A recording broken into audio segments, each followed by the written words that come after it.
कृपा कृष्णाय वासुदेवाय देवकी नंदनाय च नन्दगोपकुमाराय गोविन्दाय नमो नमः।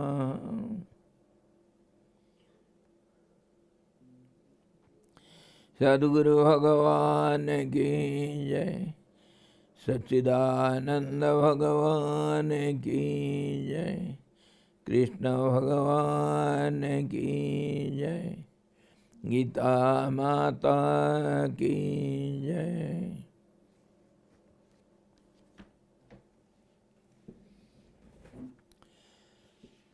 So yesterday our Gita 2nd chapter 24th verse अच्छेद्योयम अदाह्योयम अक्लेद्यो असस्य एव च नित्यः सर्वगतः स्थाणुः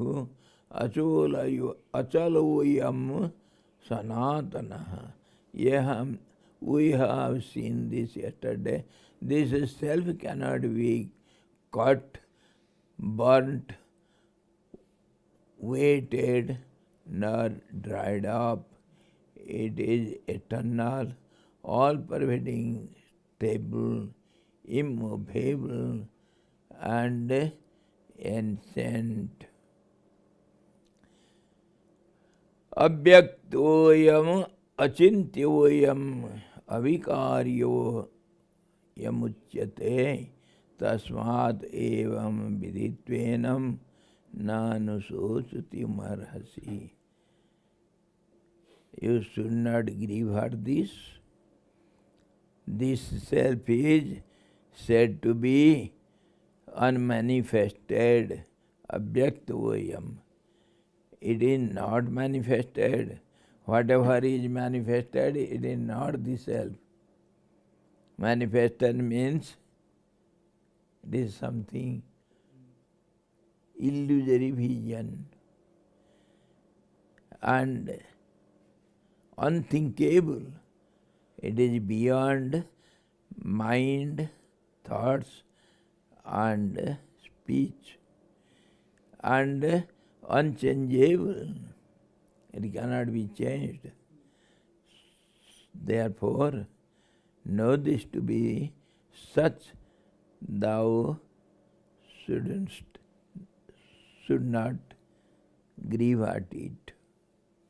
The self is not an object of perception. It can hardly be seen by the physical eyes. Therefore, the self is unmanifested.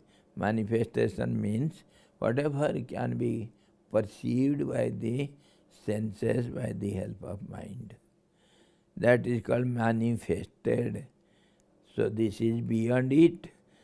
That which is seen by the eyes becomes an object of thought.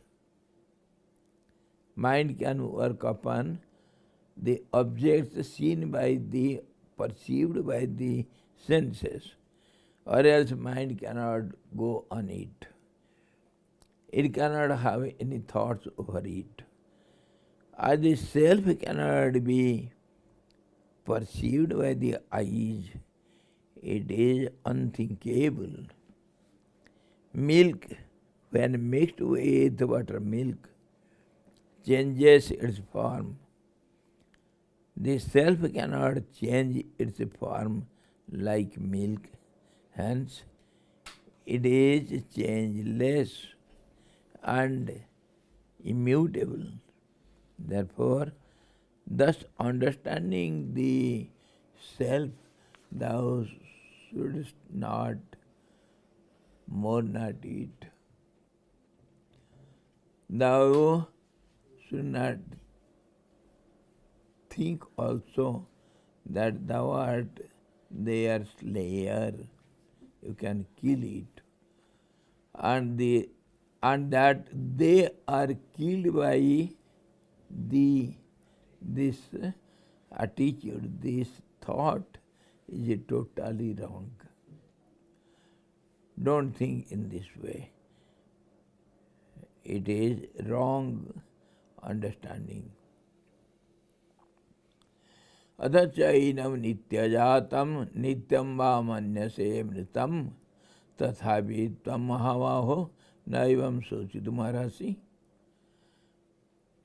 Or, if you don't think in that way, if it is perishable, suppose we agree to your theory, okay, you can accept only two things. Either it is immortal or it is mortal. In case of immortality, you should not grieve at it. And if it is mortal, if it is killed or can be, it can kill others. If it is destructible, adhachainam nityajatam nityava manyase mritam. If it is ever born or ever dying, okay, then if that is true, then why should you grieve at it? It has to die, it has to take birth. So where is your involvement in it? Tathapi tvam mahamaho naivam sochitum arhasi. But even if thou thinkest of it as being constantly born and constantly dying, even then, O mighty armed Arjuna, thou shouldst not grieve at it. Lord Krishna here, for the sake of argument, takes up the popular supposition. Everybody thinks, the common people think that the soul takes birth and dies. Okay, we agree to it, granting that the self is again and again born whenever a body comes into being, and again dies whenever the body dies. O mighty armed, O Arjuna, of great valor and strength, thou shouldst not grieve thus, because birth is inevitable to what is dead and death is inevitable to what is born. This is the inexorable or unrelenting law of nature. If it is so, then we have to think it is natural law. So, in what way you are concerned to it? Whether you kill or not, the soul is going to take birth and die. And also, it is known in the common parlance in the world, everybody knows, Jatasya hi dhruvar mrityuh. One who has taken birth, he has to die. And nobody can stop him dying. Jatasya hi dhruvar mrityuh dhruvam janma mritasya cha tasmad apariharyarthe nattam sochidumarasi. If this is also taken as truth by the common people, okay, even then you should not grieve at it, because it is unavoidable. It has to happen. For certain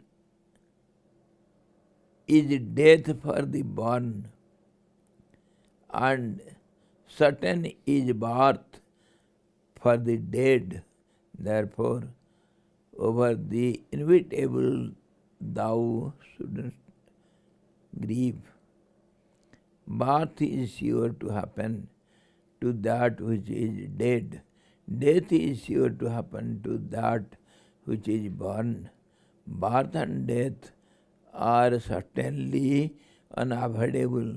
Therefore, you should not grieve over an inevitable matter. So both the ways, if the soul is immortal, you have to do nothing for it, you cannot do anything. If it is mortal, every time it takes birth and dies also, so also you have nothing to do for it. You cannot do anything. So what is the consequence? What is the idea we get from this? In no way you are concerned with all these. Then who is concerned? So naturally the nature. By the force of nature, by the law of nature, all this happens. So in no way you are to grieve at the death or birth of all these. No way you can be cause for all these. So your such attitude is matter of laughter only. Abhyaktadini bhutani vyakta madhyani bharata abhyakta nidhananyeva tatra ka parivedana. From argumentative angle of vision, Lord is giving his views which cannot be denied. He is again telling, say, unmanifested in the beginning, beings are unmanifested in their beginning, manifested in their middle state, O Arjuna, and unmanifested again in their end. What is there to grieve about? Suppose a child is born. Before that you have not seen where was he and what was he, where from he has come. To your physical eyes and gross mind, whatever we understand, we don't know where from the child is brought forth and he has taken birth. Okay? And you don't know what happened to that after death. So only in the middle you are concerned, you know something about the middle. So if this is the case, in this case also you have to worry for nothing. As long as you are seeing the person, he is here present, and when you cannot see, so why do worry about it? Some school of thoughts, they argue in this way, and some people also follow this school of thoughts. They say, who knows what happens to the soul after death? So eat and enjoy and make merry, as long as the body is there. Who knows what happens after death? As long as you are here, you can enjoy something. Go on enjoying. They say, मुफ्त मिले तो खरीदना हाथी और कर्ज चुकाएगा लड़का का नाती.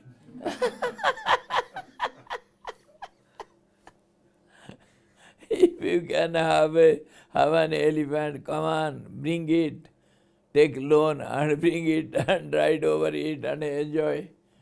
And the loan can be given back by the grandson of the son. Who knows what happens afterwards? Go on enjoying. There are some people who support these ideas. So in this case also you have to worry for nothing. If you agree to this type of opinion, the physical body is a combination of the five elements. It is seen by the physical eyes only after the five elements have entered into such combination. It is composed, just as the medicines are composed by some ingredients, some salts, some acids, something. They compose and it will have some effect. Similarly, this body is a composition. Composition of five basic elements, that is sky, air, fire, water and earth.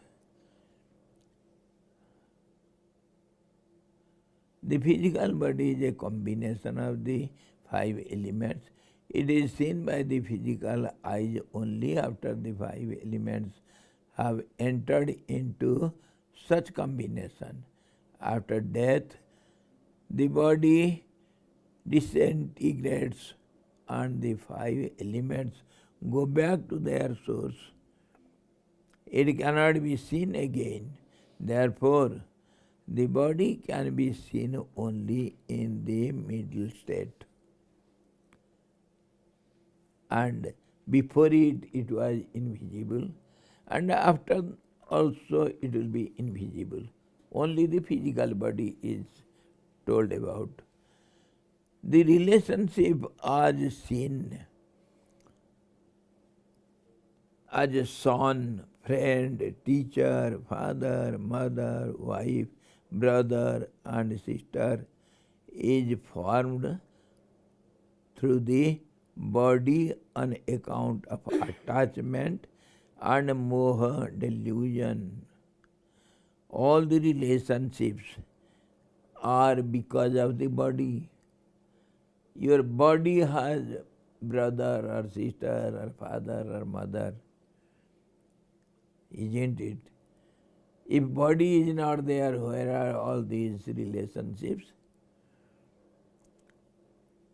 And this is called illusion. It is due to attachment. Just as planks unite and separate in a river, just as pilgrims unite and separate in a public inn, so also fathers, mothers, sons and brothers unite and separate in this world. This world is a very big public inn. People unite and separate here. Dharamsala hai. Evening people come and gather together, they talk to each other, they make friendships, and morning get up and go your way. Nobody knows about others. Similarly, we accumulate, we assemble in a family, and in the family also some come and some go. When you were a child, at that time your grandfather, your father, mother, all the elders were there. When you have become old, where are they? They have left you and gone, unseen. And new generation has come to your family. In this way people go and people come. So this is just a place of meeting for a while, and they again have to separate. This is the worldly life and our family life. There is no part in the beginning and in the end. Even if you see the pot in the middle, you should think and feel that it is illusory and does not really exist. They give another example. Suppose you are sitting in the room and both the sides, the windows are open, and all around the room, some people are working, some laborers are working, and people are present, both the sides. And in the room, when you are sitting all alone, you saw a bird entered into the room and got out from the other window. What do you think? Whether it is rightly seen or wrongly? You have to go out and ask people, have you seen anybody entering into the room by this window? People said, no, we are working here. We were painting the outside window wall. And that side also people said, no, no bird went out. So what do you think of your vision? Is it right? Some hallucination, some assumption, something has entered and gone. You thought it is a bird. Some vision you saw, which has got no proof. So you cannot rely upon it. I give the example of some two students always. See, one, they were struggling hard for their exam. Exam is just nearby. And they were studying day and night. They were staying in a room together. And you see that day, what happened? At night, one was very much tired and he said, my dear, I am going to lie down and I shall get up at midnight and then onwards it will be all calm and quiet. I will go on studying.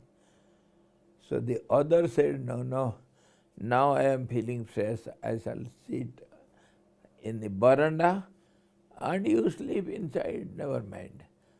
Off the light and I am studying here. Okay. And at midnight, all of a sudden, the inside boy gets up and shouts at dark room, oh, thief, thief, thief, thief. He started shouting. And the outside friend says, "Arey fool, where is the thief? I am sitting here and light is on. I am reading here. I am present here. Nobody has entered in. Where is the thief?" No, there are 3 persons standing here. They have entered into our room and please come in, help me, help me. They are standing here. The boy, outside boy comes in and on the light and only 3 pairs of black suits. They were washed. Yesterday they have forgotten it and it was hanging in the rack. This fellow forgot and at dark night he got up somehow and looked at these 3 pairs of black suits hanging there and he is shouting, "Thieves, thieves, thieves, help me, help me." This is how mind works. So in the same way, the example is if it is not seen in the beginning and not visible in the end, how can you believe it is to be true in the middle? Logic will not allow it. This world is a very big public in people unite and separate here. There is no part in the beginning and in the end. Even if you see the part in the middle, you should think and feel that it is illusory and does not really exist. So also, there is no body in the beginning and in the end. That which does not exist in the beginning and in the end must be illusory in the middle also. You must think and feel that the body does not really exist in the middle as well. So you should not grieve at the appearance and disappearance of the body. He who thus understands the nature of the body and all human relationships based on it will not grieve. All the relationships are due to body only, with the body only. What did he say? Abhyaktadini bhutani vyaktam adhyani bharata abhyakta nidhananeva tatra ka parivedana. Why should you grieve at it? Which is not seen in the beginning and not seen in the end. For the middle, illusory, only imaginary, illusory existence. Why should you grieve at? Ascharyevad pasyati kaschid enam ascharyevad vadati tatheva chanyah ascharyevad chainam anyah shrunoti shrunvapyenam vedana chaiva kaschid.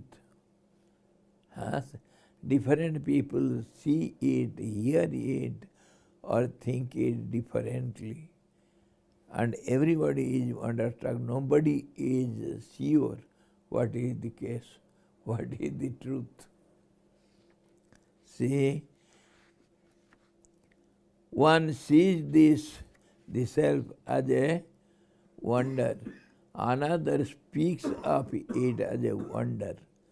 Another hears of it as a wonder. Yet, having heard, none understands it at all. It is just like our corona case. Epidemic. I think nobody in this world knows anything about corona, but everybody shouts something or other, and he will have some followers, some supporters. Our whole human race is like that. We don't know anything, and we don't think anything properly. We don't understand anything properly, and we shout something as something and support somebody somehow or other.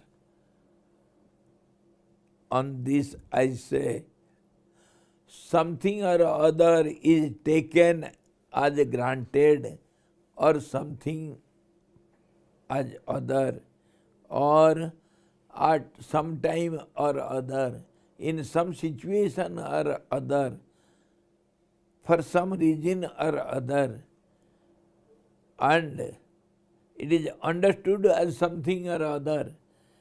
Nothing is known to anyone, and this is called our world. Our life also. We don't know anything about anything. And yet we assume the whole world is true and all our relations are true. Can you say 100% about your father? what was his all-round information, can you say? Nothing you know, but yet you accept he is my father. I think I know the best about my mother, but not really speaking, nobody can say anything about his mother. We accept it. The whole life is acceptance blindly. Everything we accept without thinking anything. On the first hand, whatever information you get, you believe it to be true. The whole life is based on this. And if we come to the truth, if we say something, no, I am not going to believe it.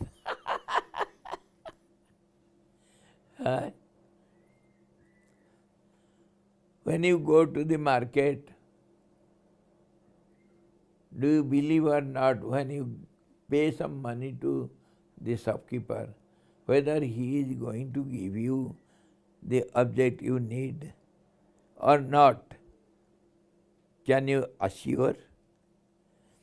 When you have placed some check in the bank counter and you have not yet received the money, whether you believe it or not, you believe blindly that you will get the money. Isn't it? Is there any proof that he has taken your check? He is bound to give you money back. We believe on every moment others. Our faith only sustains our life. Everything we believe, we take it for granted. This is the truth. And when we come to the reality, that we are not ready to believe. We argue. Who has seen the soul? How can we believe? Isn't it? Here we are ready to argue. When you sit at your food table, do you taste whether it is poisonous or not? You believe it is good food, isn't it? If it is poison, what will happen to you? Does anybody go for medical test to test it whether it is poisonous or it is good to eat? Do you go? Everything, every moment of our life stands upon faith and belief. We believe everything. And when we come to the reality, we don't want to believe because we don't see it. See the wonder.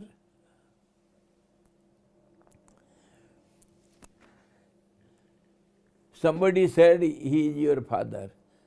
I took it for granted. Isn't it? Somebody said she is your mother. I accepted it. Everything I accepted. But when you come to God, I am not ready to accept. I want proof. Who has seen the God? Come and show me. Oh, it is time. So, there is, you see, he who thus understands the nature of the body and all human relationships based on it will not grieve for the body. Ascharya pasyati kaschit enam ascharya vadati tatheva chanyam आश्चर्यवत् एनम अन्यः शृणोति श्रुत्वापि annum वेद न चैव कश्चित्. One sees this self as a wonder Another speaks of it as a wonder, another hears of it as a wonder, yet having heard, none understands it at all. Nobody understands anything. The verse may also be interpreted in this manner. He that sees, hears and speaks as the self is a wonderful man. Such a man is very rare. He is one among many thousands. Thus the self is very hard to understand. So whatever we understand, whatever we heard and we hear every now and then about God or your truth or same also about the nature, Maya, whatever we think, whatever we understand about these laws of nature, because it is changeable. So what do you understand? How can you understand it? Whatever we understand, everything either on Maya or God, whether it is world or something else, the basic understanding should be whatever you understand, it is wrong. Whatever mind understands, because mind is subject to change, it is not stable. So whatever you have understood, it is from the base itself totally wrong. You cannot understand anything by your mind. Take it for your last conclusion.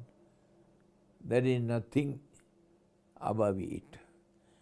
So what do you say? Tomorrow we can discuss.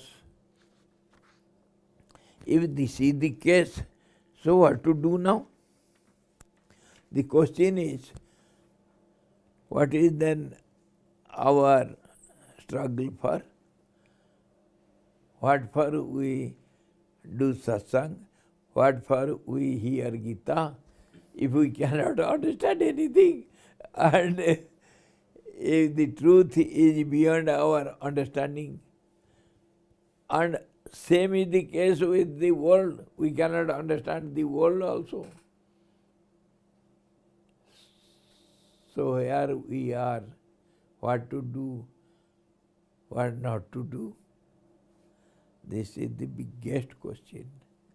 We cannot understand anything, we cannot see anything, we cannot hear anything.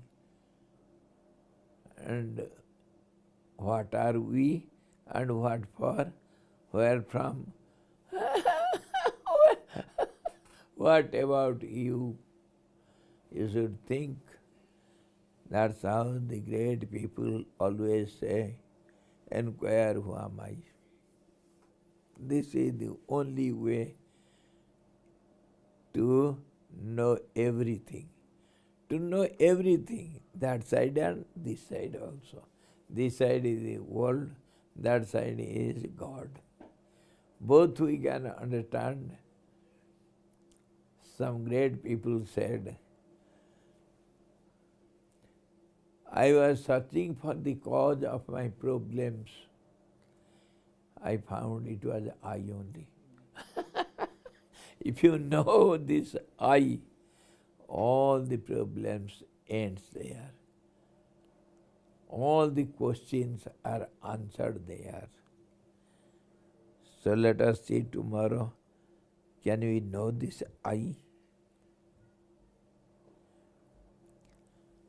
Lord Krishna is spreading the net wisely to capture Arjuna, not only Arjuna, all of us. आश्चर्यवत वद पश्यति कश्चित् आश्चर्यवत शृणोति अन्ये। कोई कुछ देखता है, कोई कुछ सुनता है. Somebody sees something, somebody understands something, everything is wonder.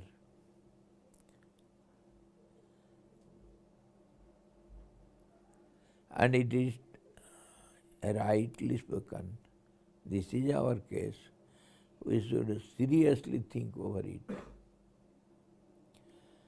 We know all about the whole world, but knows nothing about ourselves. This is the greatest wonder. I don't know about me anything, but I know so many things about you and he and others. This is the wonder. This is our knowledge. Tomorrow we shall see further. Hari Om. Om Purnamadaha Purnamidam Purnata Purnamudachyate Purnasya Purnamadaya Purnamevavaseshyate. Om Shanti Shanti Shanti. Sadguru Bhagavan ki jai. Satchidananda Bhagavan ki jai. Krishna Bhagavan ki jai. Gita Mata ki jai.